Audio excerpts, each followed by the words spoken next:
They say we should have known better than to fall so deep down into this rabbit hole we found. And I was thinking, hi, this is Nico. You're listening to my Dad Fall, also known as the White Rabbit, and James Jardine on the one and only Down the Security Rabbit Hole podcast. Buckle up and enjoy. deep into this pool of regrettable situations. Pitch black, think back to the last time that we were happy.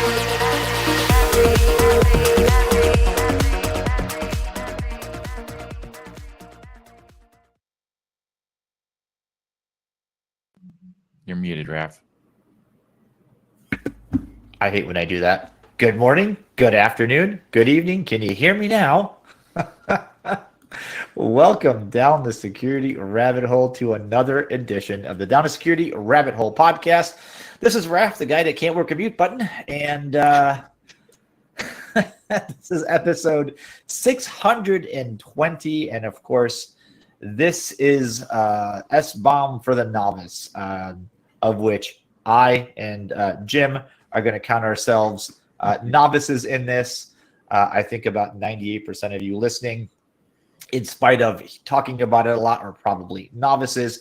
So let's go around the horn real quick. First, Mr. Jim Tiller, good morning to you, sir. Hey, Raph, how's it going? Great to be on again. I am definitely not the brightest bulb in the room when it comes to SBOM. I'm somewhere in phase 2 of spelling, and then still trying to figure out ultimately what this animal is all about and basically how we're going to use it. What is its role? That kind of stuff. So I'm very much looking forward to this. Awesome. And of course, perennial partner in the podcast, Mr. James Jardine. Welcome back, James. Thank you, sir. Yeah, I'm looking forward to this too. I'm hoping we can define what the S stands for in SBOM. I can give you a hint. It doesn't stand for security. I'm not going to touch that. By the way, this is actually coffee. See, look, there it is. You can see it. What's in the coffee? It's not noon yet. Shut up.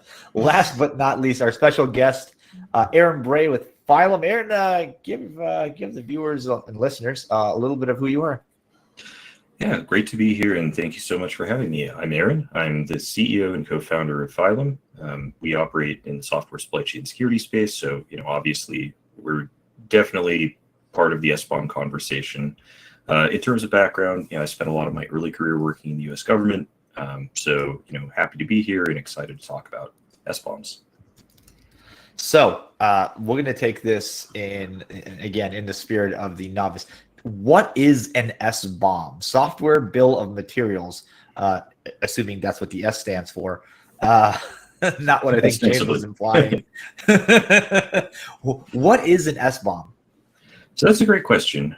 I mean, at a high level, you can think about an SBOM as notionally the ingredients list of software that you're either building or consuming. So think about all the packages and components that go into a software build that ends up either running in production or getting delivered to customers. So what really, where the rubber really meets the road and how you think about creating one of these is typically, through an application security tool, like, software composition analysis tool that would take and componentize the list of dependencies and artifacts that you're combining to create, the end software product that's going out to run in production. Okay, so you run, you have, this encompasses, I'm trying to remember back from my software dev days, which were a long time ago and very, very bad. All the includes, all the libraries, all the things that you're shuffling in static or dynamically linking in. You got it. So if you remember from, your software development days, manifest files where you list out all the packages you're going to be pulling in and using. An SBOM ends up taking and producing something that looks notionally like that. But ideally, it's going to be a little more concrete. It's going to have the exact version of the libraries that go in. But interestingly enough, I think that's sort of a big challenge right now when you look across the different standards for SBOMs. So, there isn't just one today. The two kind of leading edge standards are SPDX and CycloneDX. And depending on which regulatory body you're talking to, and which standard you're looking at, there's a lot of latitude to say what actually needs to go in those documents, whether it's concrete versions, file hashes, the location they were sourced from, et cetera, et cetera.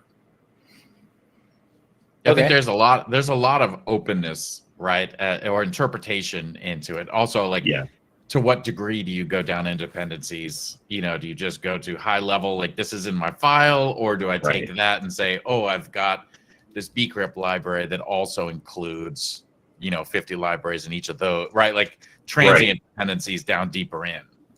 I think a huge problem across a lot of the tooling in the space is, really how do you understand even what things are actually in there, to your point? It's not just the transient dependencies, but do I have, a bunch of files that just got copied into a directory somewhere that end up getting incorporated in the build?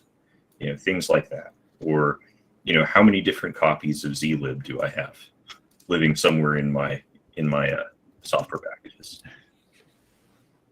Well, the question too, right? A lot of people ask when you're talking about what does it cover, not just the dependencies as far as what level I go down to, but also do I count my dev dependencies? Do I count that stuff, or do I only count what's actually being released out into production, right? Because there's a lot of dependencies around the build process and all that, like where do we draw that line as far as do I want to include all that stuff? Do I not include it? That's always an interesting discussion to have.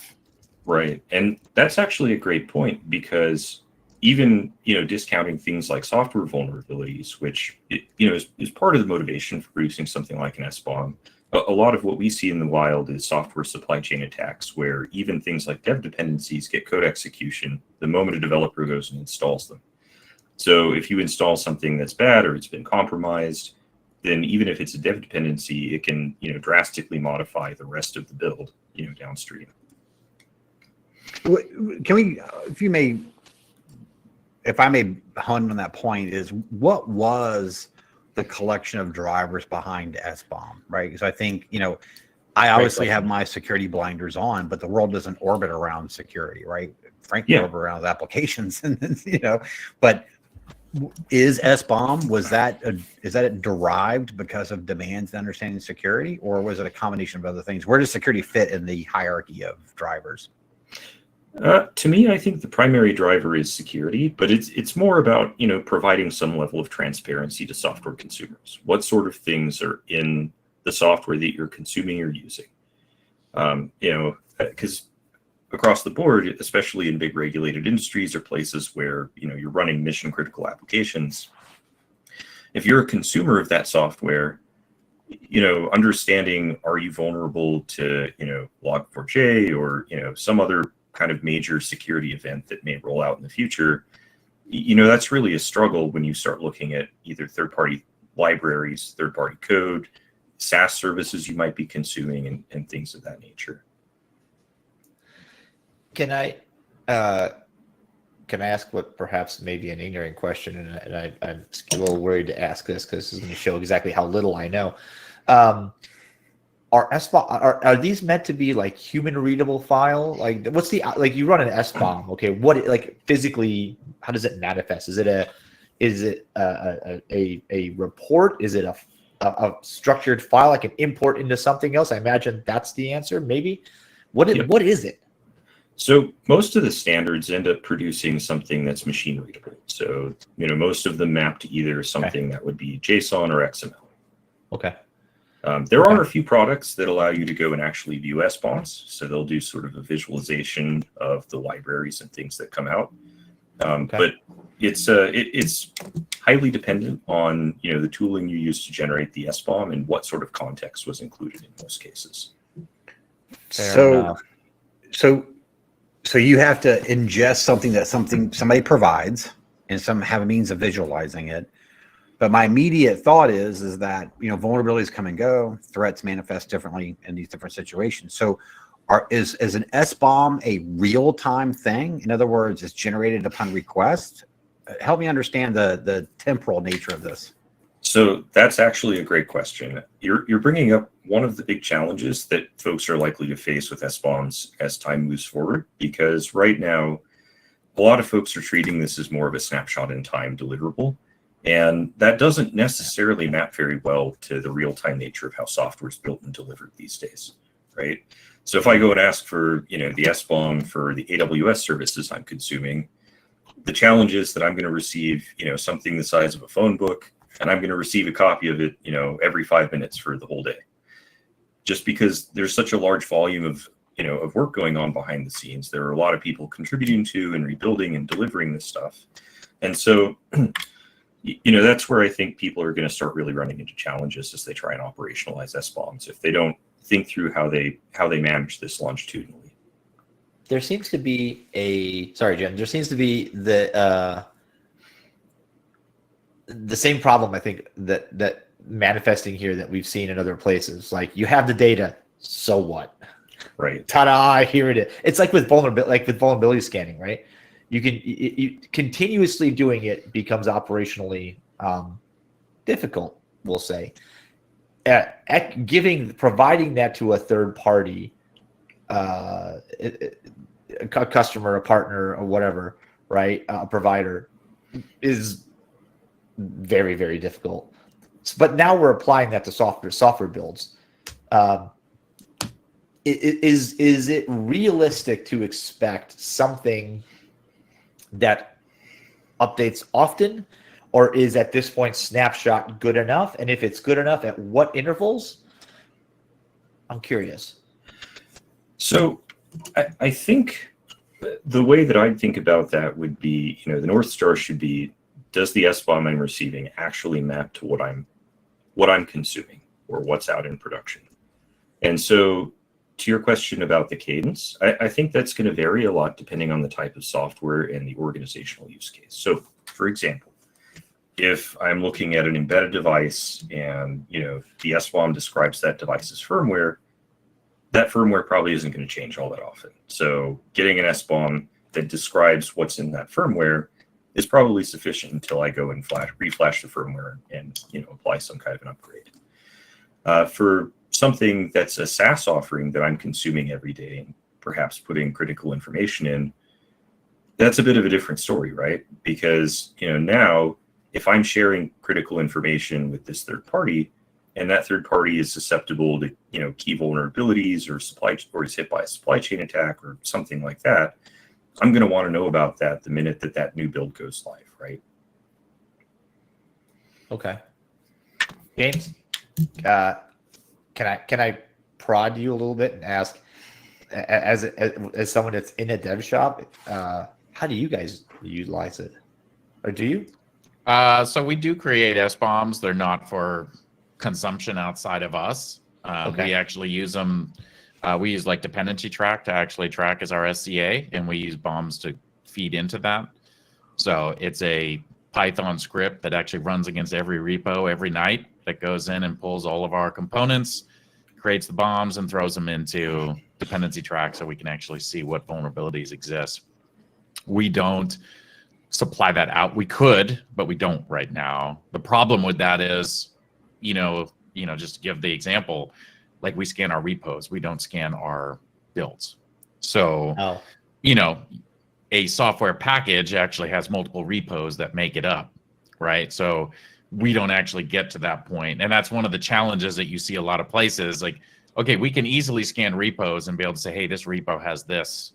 Right. But then the idea of building the capability around, okay, well, what's this package I'm releasing? Let me scan that, because that's what I would need to give to a client, right? Like, Right. if somebody's looking for that bomb, like it actually has to be that. It's not going to be each individual repo, right? So there's trying to figure out what it is you're actually scanning to do it. And I think that highlights a part about, SBOMs. A lot of it really is about, are you doing it internally, right? Because that shows, hopefully, that, okay, we know what's in our software. We're tracking where the risks are.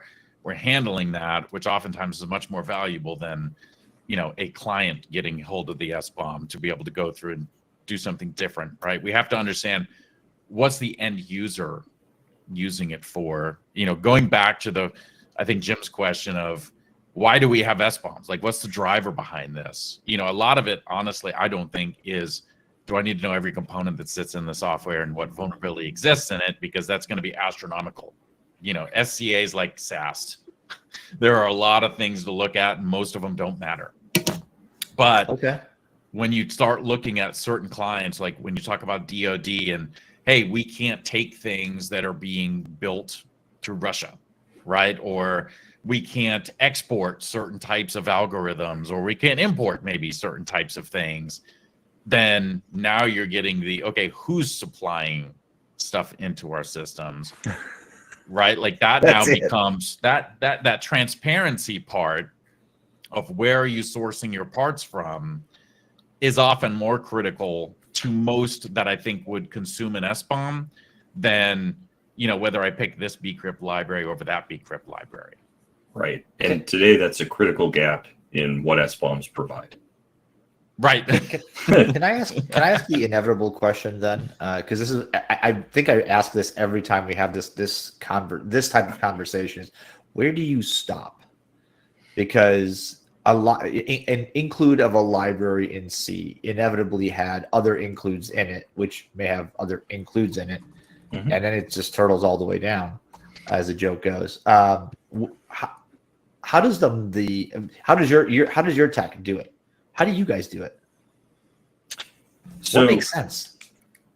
Yeah, so I mean, it's a challenging problem. I think the part that makes it more challenging is the fact that the way most software package managers actually work, that whole combination isn't usually decided until build time or install time. So if you look at, you know, a library like React, for example, React, at least last time I looked, had like three or four top level dependencies. So that's what the developer is going to see when they go and install the library. But if you spider that out and you follow the trail all the way back to the edge, there's something like 7,000 possible packages that you could get by installing it, depending on what stuff you already have on your workstation.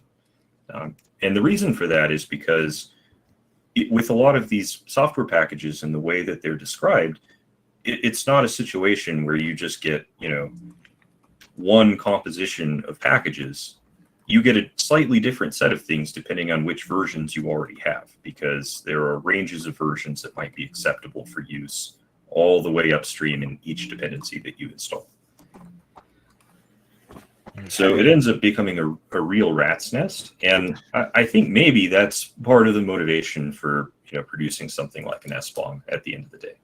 Though to James's point, you know, it's sort of a little bit like getting the ingredients list without getting the nutritional facts. Oh, that's a great soundbite. That one I'm going to cut out later. I need to remember where this was. Well, Getting just the remember ingredients too list out. It's an ingredient list. It's funny, everybody always uses the food label. Like, you wouldn't eat food if it didn't have the ingredients list. Like, but I don't know what anything on that ingredients list is. Right. And there's maybe max of 100 items. If there's more than 100 items in the ingredients list, I'm not eating it anyway. Well, actually, I probably am, because it probably tastes really good. It probably tastes amazing. And I don't care. Anything with more than 9 syllables is probably. But, you know, keep in mind, right? Like, your SBOM, I guarantee you, is going to be 10,000 items or greater if it's on a piece of software, because everything, even if you're not doing transient dependencies, like, it's going to be huge. And the question starts to come down. Like, I was thinking about this the other day. I'm more interested. Like, if I'm looking at a food label, I'm really not looking at the ingredients that are in the food. I don't know what they are. I know what high fructose corn syrup is. It's in ketchup and I love it. Okay. Like, I drink more than that than I do water. But the bigger thing that I'm looking, like, I'm telling you right now, if I walk into Publix and I'm picking up a package, like a package of something, the only thing I'm looking for on the back of that package is it contain bioengineered ingredients. That's it. I could care less about what the ingredients are. Right? Now, maybe some people care about gluten. Some people care about nut allergies. So, right? Like, you're looking at that. You're not looking that it's got yellow dye number 5 in it. Right. Like, moms are looking if it's got red dye in it. That's it. Because don't give a kid red dye, man. They are.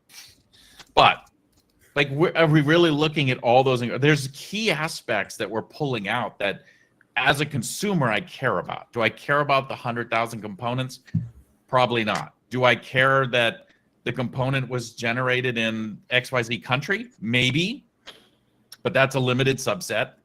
Do I care that the components have vulnerabilities? I mean, I do, but I really only care about the log4j's. Like the media level ones. Yeah. Because 90% of the vulnerabilities found in third-party components aren't exploitable. So Yeah, many questions. Oh, Like, my head. My brain hurts. So James, you just dropped a huge bomb on, no pun intended, but the sorry. You can't say apologize to SBOM on a everybody. plane, Jim. Exactly. You can't say it. What conference you going to? I'm going to the SBOM conference. Software bill of So the big ones that's down for me is kind of a combination of what Raph said and what you just said, and that is how deep do you go, and then how far does your awareness of care go, But then I go into other directions. So the business mind in me thinks, is this intellectual property, right? Does it represent a combination of ingredients that makes my cake more tasty than yours, kind of thing? Is it something of that nature? And then I swing over to the bad guy part of me, right? And I go, okay, I'm going to look at everybody's SBOM and find out the common point of failure across multiple industries. And I'm going to just, one push of the button and cause problems across the board. It's just, I'm just all over the place. And I mean, Aaron, dig me out of this hole I'm digging myself into. No, I think you're exactly right. I'm not sure that the SBOM is going to be granular enough in most cases to be a real IP concern, because a lot of what it's going to describe is what open source libraries you're leveraging. But in terms of giving attackers a roadmap to go after your application, I think you're spot on, because by providing that publicly, you're effectively doing work for them. If you've got a lot of end days lingering around in public facing portions of, let's say, your APIs. And I think there's another thing that I hear frequently from folks on the security side, and that's now there's the concern of liability, because especially with third-party SBOMs, and I mean even with first-party, now I'm receiving this bundle of things that describes potential security issues that are either in my tech stack or in the tech stacks of my vendors, and now I can't say I didn't know, but how do I manage this when I've just got these, long 10,000 item line, I've got these 10,000 item long lists of software packages, and I'm getting them from everyone. And I really need a program that helps me understand, and manage these risks over time so that, I can make sure to disclose them to the appropriate people and, reason about triage and remediation and everything else. I think, Jim, too, to add to that about your question of it, I don't think it gives you the ingredients. It doesn't give you the chemistry makeup. Okay. I can see the ingredients in Coke. I can't see the formula for Coke, right? Like, okay. So the SBOM's not giving you how I use it. And that's part of that problem, right? Is that, okay, I have log4j in my system, but it doesn't mean I actually call it. It just means that I've pulled it in, either maybe it's through a transient dependency or something else. I mean, I've seen it like, hey, there's this vulnerable thing, and you go to the devs and they're like, we do not use that. Like, it came in with something else, and it's just there, but nothing actually calls it. It's not available to get to. So there's that issue of, it's really not giving you the chemical makeup of the actual application. It's just saying, here's all the parts that we use, but I'm not going to tell you how I use them. That's a right. good So there's analogy, still a lot James. of mystery. Go ahead, Yeah. Brad. That's a good analogy, James. I'm curious because we touched on this for a second and then we moved on. I forget who was talking about it, but as a consumer of a software bill of materials, I pull it into whatever tools. There's tools that visualize, and as you said, they visualize and they show this to me. I mean this with all due respect to people who've been doing this for the last 15 years, but I'm going to say this. How do I keep this from becoming another, send me a list of all the vulnerabilities you've scanned for and had, right? Because here's 700 pages of all the vulnerabilities we've scanned for and found. This is what we have. Like, how do I keep this, how do I make this useful? Like, this is where good idea, right, meets and then what? Because that's what I'm looking for. I mean, I can think of a ton of things to do with this, including keeping people busy for days, months, years. But busy work isn't what we want. We're good at it in cyber. We don't want that. How do we make this useful to the point where it gives us something timely, something to help us do security better? Help me with that.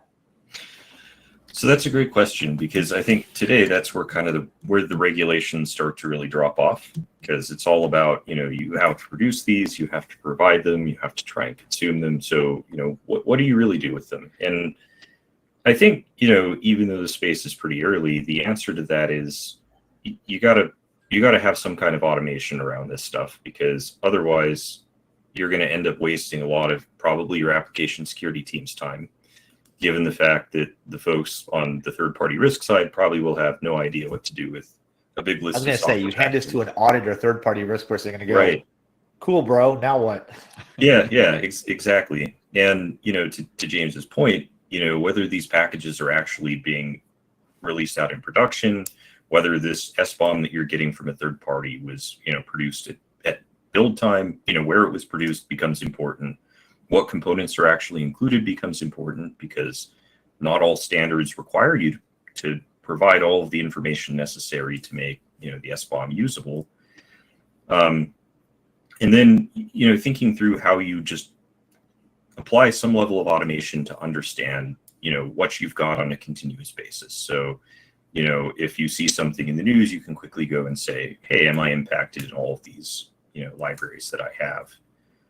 That's probably the key starting point, is just making sure that you have a way to keep track of everything in one place and understand as new things emerge if you're impacted or not. And I think a key thing to remember too when you're talking about third-party components, because I mean, from an OWASP standpoint, right, this is the vulnerable third-party component piece, is that I get the SBOM today, even if I'm not working on that app for a month, tomorrow a vulnerability is released in one of those components. Right. What am I actually doing with that? Because now think about it. Now every one of your clients has your list, so that, okay, I found about it as the AppSec team today because it was just released. And now, 1 to 1,000 clients are now pinging me saying, hey, we see you now have this vulnerable component. What are you doing about it? Right. There's a lot of stuff that's an internal process that, it's kind of like to stay off my lawn. I don't need everybody in my business as I'm working through this, for every little thing. Like, it's a different thing when you get something that is the groundbreaking Log4j, like level type of vulnerability that comes out like, oh my gosh, everybody's getting owned with this thing. And then the other 99.99% of vulnerabilities found in third-party components, right, that are not. So now I've got to have a team on the client side. The client has to have a team to process this on a daily basis to identify all these things. And then they're reaching out, and now I've got a new team on my side that their sole job is to handle requests from the clients to try to triage this back out to them of, okay, here's what we're doing with this stuff. And I mean, the other side of that is a point you brought up earlier, which is now, at what point do I cut them a new SBOM and make sure that they update what they have currently? Because, now what they have is stale. And even if they haven't reached out to me, are they going to reach out to me at some point in the future with, about an issue that was already resolved? Yeah, it opens a huge tangle of of things, because no company is resolving every one of those issues either. If they are, they're not doing it quickly. It takes a while to go and update to get to some of these things, and not everything has an update. Right. You might be using jQuery, which also uses this, which uses that down below. That one down below is broken. jQuery hasn't updated yet. I have no control over transient dependencies, right, until the first level dependency updates. So there's a lot of complexity that goes into that. And how much do you want people coming to you and saying, hey, what about this? And you're like, I can't do it till this. Oh my God, this is ugly. All right, we're getting close on time, but I there's a couple more things I want to know. One, Jim and I have been messaging in our chat room here, and he says, Jim, is this the new expanded scope for something like patch management? Yes, but in a way that makes me severely uncomfortable, because This is almost one of those situations where like part of you is like, I'd rather not know, because now suddenly there are 10,000 software components in, some of the software that makes our business run. And now that the information is available, somebody's going to say, well, you knew, but you didn't update, right? You knew you wrote this code, you included this library, a vulnerability came out, it impacted 1,000 of your customers, they got exploited this way. Well, you should have known because it was in your SBOM and you're at fault. Now, all that seems logical, but is that manageable is the question. Yeah, I mean, I think without some level of tooling around this, it would not be manageable at all. Just because, as James mentioned, most of these things are going to be massive. For any modern piece of software, you're going to be looking at, 10,000 plus dependencies when you roll in the front end and the back end, because each of those projects, each of those repositories is going to be comprised of, 2,000 to 4,000 pieces of software.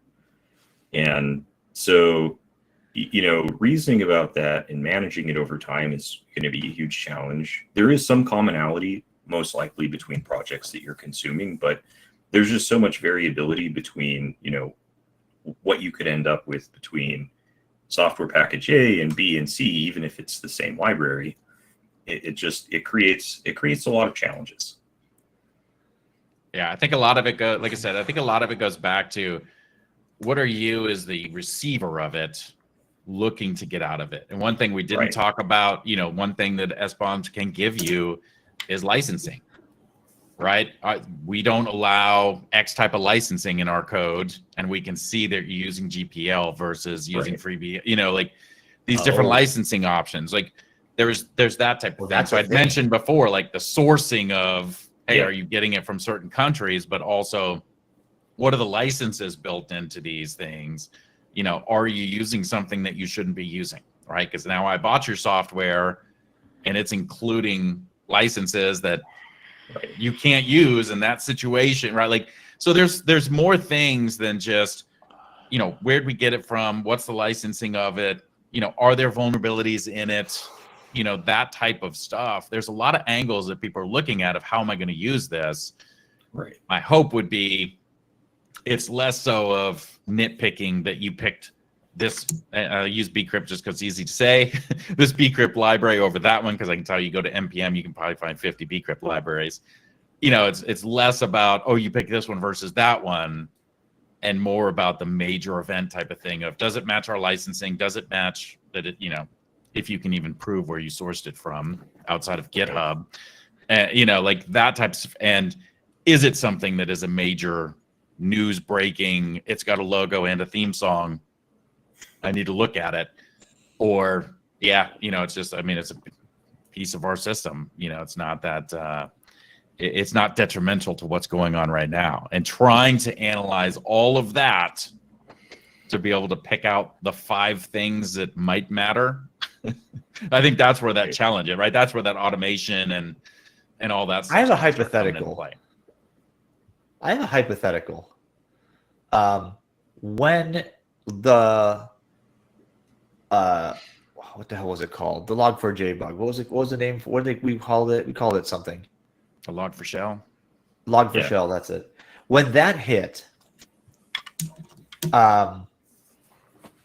if and again, total hypothetical, and this was for you, Aaron. If software consumers out there had the software bill of materials, the SBOM, for all of their software, would we have found it without having to go scan our networks for whatever? Would it have been easy? Does it make it? Does having the SBOM make software vulnerabilities at the component level easier to triage and identify for the defenders?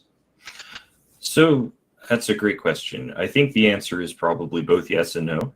And the reason I say that is because on the one hand, yes, you have a list of these software packages, and you'll know, potentially where they're at in your build process, and if you have any instances of them that you're using. But I think the challenge that a lot of folks are still going to face is, where did those SBOMs get generated? Did they actually describe the things that are deployed out on my network? Do I have legacy systems where maybe I haven't generated SBOMs before, and it's just some vendor solution I bought, I plugged it in, I powered it up, and I have no SBOM for it, but it's still out there running? I think that's still the challenge you're going to run into until, unless you have a perfect SBOM for everything that you have deployed out into production. That's likely still going to be a challenge. I think tying that to where it actually connects to, right? Because, I've got 50 systems that I've got out running. So I've got 50 SBOMs, right? And I can, like, the idea that you can search that and say, hey, show me all of the 50 systems, which ones have Log4j. Boom. Yep. I can pull that back. I can tell you what version it is. Okay, but now correlate that to, okay, which of these systems are external facing? Which of these systems, you can take that. And how do we do it now, right? I mean, your clients reach out to you and they say, hey, I saw this thing about Log4j. Are you vulnerable to it? Right? That's kind of the status quo right now, is everybody reaches out to their provider and says, are we affected by this? From an SBOM perspective, you could technically search it yourself and say, oh, I know we're affected or we're not affected. But again, you still have the limit of, do I scan everything? Like, do I have all the info? Maybe I only have an SBOM for 40 out of the 50 systems, right? Asset inventory seems to be a problem. Yep. So, how accurate am I? Like, I'm getting what I know about, but we still probably have, 20 other systems that haven't, and we have no idea. Right. But we've moved the needle, I think, in that sense, that you are able to identify that quicker and potentially not have to wait on the response back from a vendor. At least I know, like, these are the vendors I need to follow up with when Log4j came out, right? Like, Log4Shell's out. I ran through my 50 SBOMs. I got 3 systems that say they use it.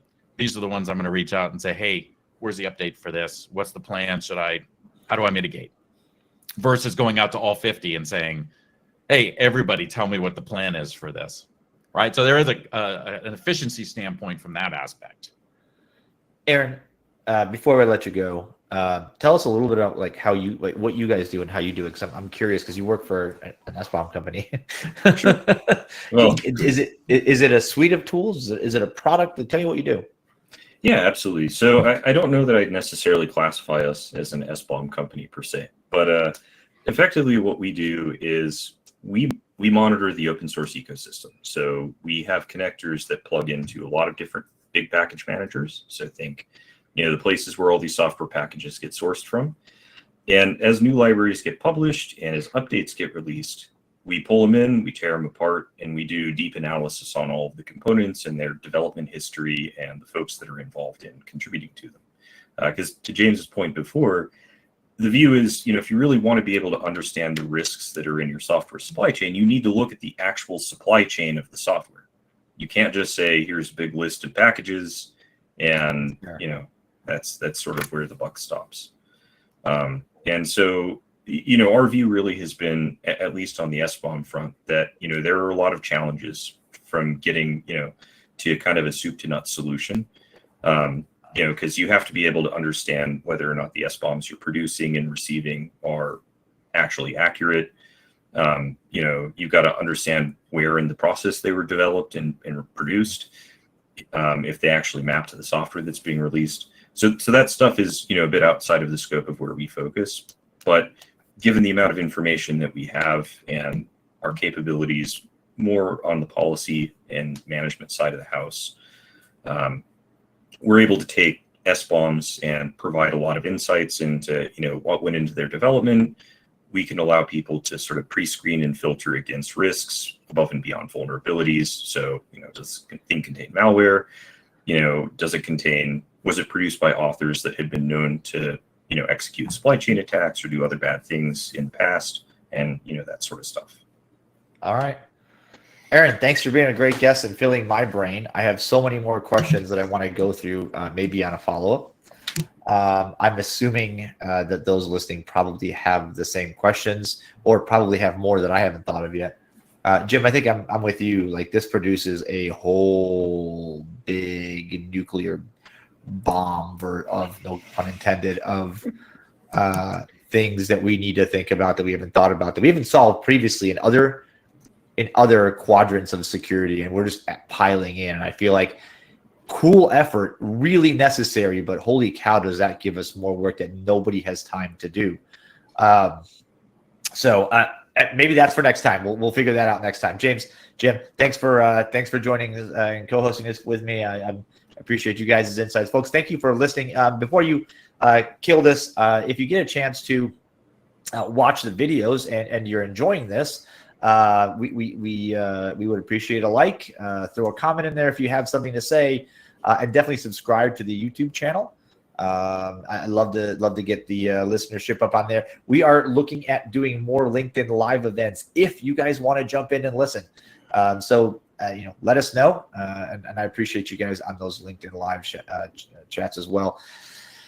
So another one's done, and this one, it was educational. I feel like I should get if I had a CISP, I'd want credit for this one. This was definitely educational. Aaron, thank you so much. Phylum, thanks for letting Aaron on the show here. I appreciate you guys. And until next time, that would be the logout music, and we'll catch you guys another time, another place on